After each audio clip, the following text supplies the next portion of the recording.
Okay, good evening.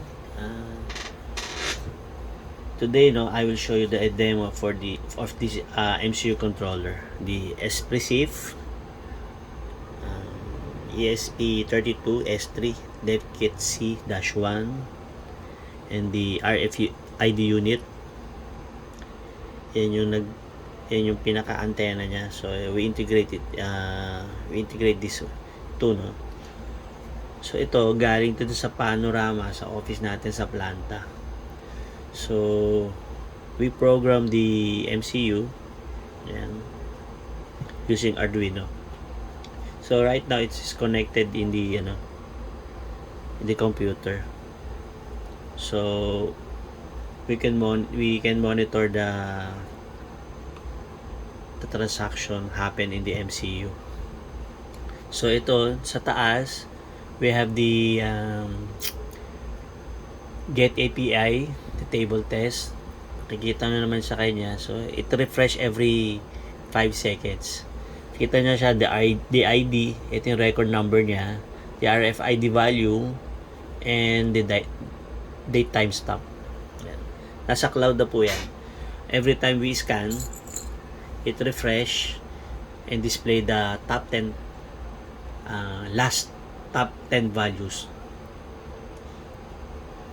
So kita nyo siya, ganyan siya, no? So let's test. Ito yung RFID tags na hindi niya nababasa, itong maliit. So wala nangyayari dyan once we tap. Pero itong isang malaki nababasa niya yan. So nakita nyo dun sa monitor ng serial monitor ng Arduino. So ayan, nag-send siya, inserted yung value 399 yung value niya, ayon.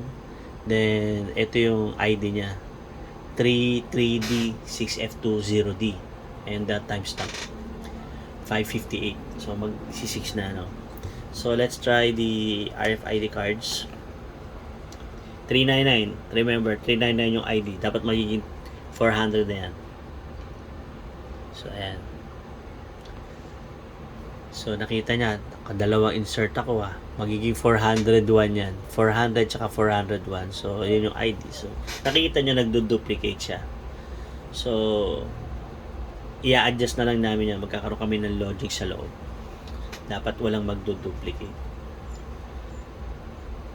And we can integrate this, no? We can add also the speaker para mag-beep sound and the monitor para mag-display kung yung unit is okay, kung authorized yung unit, battery, and also the drivers.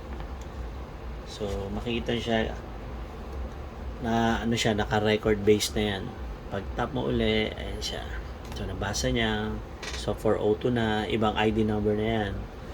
And another one 403 na dapat yan. After 5 seconds magre-refresh yan. So yun, 403, ayun yung ID number niya. So yan, from 34.34 naging 41 na siya seconds. Try uli natin. So ayan, nag-add na siya 404. So pwede natin i-integrate yan. So sa sa boom barrier natin, pagka pumasok yung natin, yung e-trike, the unit, the battery and the driver, sabihin niya sa'yo na okay lahat yun, authorized yun, then papasok, akit yung boom barrier, then pasok na siya. Then the sensor, makikita ni sensor, we can add another sensor, no? Pag nag-add siya, pag nakita niyang wala na sasakyan, magbababa din na yung boom barrier, then stop scanning na siya. So right now, ang enhance namin ngayon is napapansin nyo, pagka tinap ko siya ng tinap, iniwanan ko siya dyan, magre-read siya na magre-read. So yun yung logic na inaayos namin ngayon. So marami na yan, tanggalin ko. So yun yung logic na inaayos namin yun. Dapat we have the maximum of 3 RFID cards lang ang nare-read niya every entry niya. So, inaayos namin ngayon yan para medyo gagawa lang namin ng logic sa loob para ma-fix yung issues na yan. So, okay. Thank you.